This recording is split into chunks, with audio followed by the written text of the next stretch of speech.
Assalamualaikum warahmatullahi wabarakatuh. Perkenalkan, nama saya Romi Gunawan dari Program Studi Pendidikan Teknologi Informasi dengan nomor pokok mahasiswa 306 204 6022, kelas 01 reguler. Dosen pengampu Dr. Haji Ida Rusdiana SPD MPD dengan mata kuliah Bahasa Indonesia Keilmuan.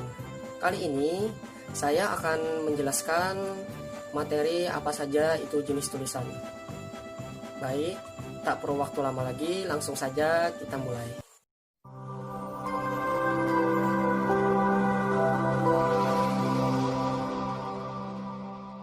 Jenis tulisan. Sebelum mengarang, harusnya kita paham dulu mengenai karangan dan jenis-jenisnya. Dengan begitu, seorang penulis dapat menentukan jenis karangan yang dibuatnya dan memudahkannya. Karangan itu bersifat ilmiah, non-ilmiah, dan semi-ilmiah. Dari masing-masing ketiga itu memiliki ciri-ciri, yaitu ilmiah.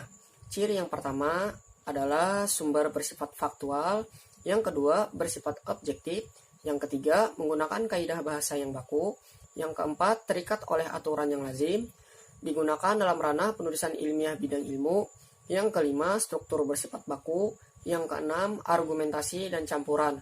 Contoh ilmiah ini ada berada di makalah, skripsi, tesis, dan disertasi. Non-ilmiah. Ciri-ciri yang pertama adalah tidak terikat oleh aturan bahasa yang baku. Dua, struktur tidak baku walaupun tetap sistematis. Yang ketiga, non-faktual atau rekaan. Yang keempat, subjektif. Yang kelima, biasanya berbentuk narasi, deskripsi, dan puisi. Contoh non-ilmiah ini ada berada di cerita pendek, anekdot, dan puisi. Dan semi-ilmiah. Ciri-ciri yang pertama adalah menghindari istilah-istilah teknis dan menggantinya dengan istilah umum. Yang kedua, struktur tidak baku walaupun tetap sistematis. Yang ketiga, pengamatan bersifat faktual. Yang keempat, bersifat campuran objektif dan subjektif. Yang kelima, biasanya berbentuk eksposisi, persuasi, deskripsi, dan campuran. Contoh semi-ilmiah ini berada pada berita, opini, dan artikel.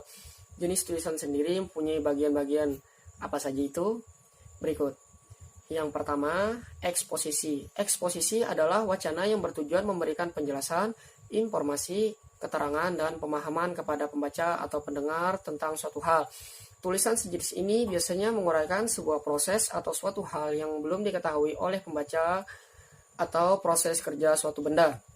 Jenis karangan ini seringkali kita temukan dalam kehidupan sehari-hari di media massa, ya seperti berita politik, berita kriminal, dan sebagainya.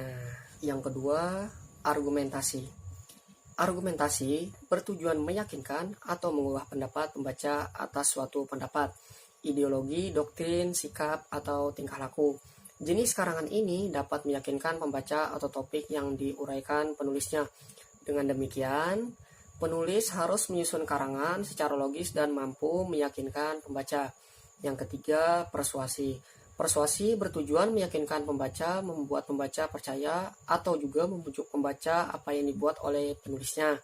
Biasanya dikemukakan berupa fakta, produk, pendapat, hingga ideologi tertentu. Jenis karangan ini paling banyak digunakan di dunia periklanan, ya seperti ada di TV-TV biasanya itu ya. Yang keempat, narasi. Narasi adalah karangan yang menceritakan sesuatu baik berdasarkan pengamatan maupun pengalaman secara runtut. Karangan narasi ini menceritakan suatu peristiwa atau kejadian secara kronologis. Agar penulisan narasi baik dan benar, maka kita harus membutuhkan 6 hal berikut. Yang pertama, tentukan judul sesuai dengan tema. Yang kedua, sesuaikan cerita. Yang ketiga, membuat kerangka karangan. Yang keempat, berdasarkan fakta dan imajinasi. Yang kelima, menggunakan urutan waktu dan tempat. Dan yang keenam, membentuk sebuah alur. Dan yang terakhir, atau 5 adalah deskripsi. Deskripsi adalah jenis karangan yang menggambarkan bentuk objek pengamatan dari aspek rupa, sifat, rasa, atau corak sesuai dengan keadaan yang sebenarnya.